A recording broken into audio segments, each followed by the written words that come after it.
कुरुक्षेत्र के मैदान में जब शंख बज चुके थे, जब युद्ध आरंभ होने ही वाला था, तभी अर्जुन के हाथ कांप उठे। उन्होंने देखा सामने अपने गुरु, अपने पितामह, अपने ही रिश्तेदार खड़े हैं। उनकी आंखों में करुणा थी, मन में मोह था और हृदय में भ्रम।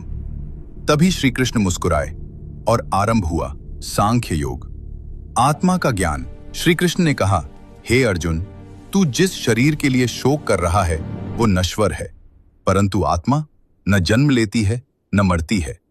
आत्मा अजर है, अमर है, अविनाशी है। जैसे मनुष्य पुराने वस्त्र त्याग कर नए धारण करता है, वैसे ही आत्मा पुराने शरीर को छोड़कर नया शरीर ग्रहण करती है। इसलिए बुद्धिमान व्यक्ति न जीवित के लिए शोक करता है और न मृत के लिए। कर्तव्य का महत्व कृष्ण ने अर्जुन से कहा, तू क्षत्रिय है, धर्म युद्ध से पीछे हटना तेरे लिए अपमान है।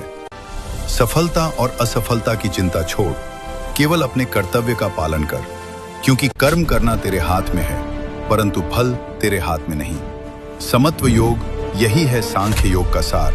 समत्व भाव, सुख और दुख, लाभ और हानि, जीत और हार, सबको समान दृष्टि से देख। जब मन स्थिर हो जाता है, जब बुद्धि मोह से मुक्त हो जाती है, तभी मनुष्य सच्चे ज्ञान को प्राप्त करता है। स्थिर बुद्धि का लक्षण। अर्जुन ने पूछा, हे माधव, स्थिर बुद्धि वाला व्यक्ति कैसा होता है? कृष्ण बोले, जो मन की सभी इच्छाओं को त्याग दे, जो आत्मा में ही संतुष्ट रहे, जो क्रोध, भय और मोह से मुक्त हो, वही स्थिर बुद्धि वाला है। जिस प्रकार कछुआ अपने अंगों को भीतर समेट लेता है, वैसे ही जो व्यक्ति अपनी इंद्रियों को वश में कर लेता है, वही योगी इच्छा से विनाश तक। कृष्ण ने चेतावनी दी, विषयों का चिंतन करने से आसक्ति पैदा होती है, आसक्ति से इच्छा, इच्छा से क्रोध, क्रोध से मोह, मोह से स्मृति भ्रम और स्मृति भ्रम से बुद्धि नष्ट हो जाती है। और जब बुद्धि नष्ट होती है, मनुष्य का पतन निश्चित। अंतिम संदेश। इसलिए हे अर्जुन, ज्ञान के साथ कर्म कर, फल की चिंता छोड़, अपने धर्म का पालन कर। जब मनुष्य समभाव में स्थित हो जाता है, तभी वो सच्ची शांति को प्राप्त करता है। यही है सांख्य योग, ज्ञान, वैराग्य और समत्व का मार्ग। जो इसे समझ लेता है, वो जीवन के हर युद्ध में विजयी हो जाता है।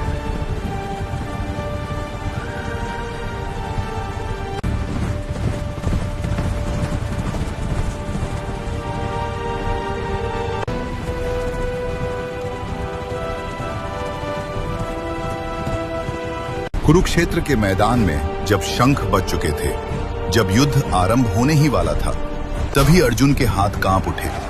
उन्होंने देखा सामने अपने गुरु, अपने पितामह, अपने ही रिश्तेदार खड़े हैं। उनकी आंखों में करुणा थी, मन में मोह था और हृदय में भ्रम। तभी श्री कृष्ण मुस्कुराए और आरंभ हुआ सांख्य योग, आत्मा का ज्ञान। श्री कृष्ण ने कहा, हे अर्जुन, तू जिस शरीर के लिए शोक कर रहा है वो नश्वर है, परंतु आत्मा न जन्म लेती है न मरती है। आत्मा अजर है, अमर है, अविनाशी है। जैसे मनुष्य पुराने वस्त्र त्याग कर नए धारण करता है, वैसे ही आत्मा पुराने शरीर को छोड़कर नया शरीर ग्रहण करती है। इसलिए बुद्धिमान व्यक्ति न जीवित के लिए शोक करता है और न मृत के लिए। कर्तव्य का महत्व कृष्ण ने अर्जुन से कहा, तू क्षत्रिय है, धर्म युद्ध से पीछे हटना तेरे लिए अपमान है।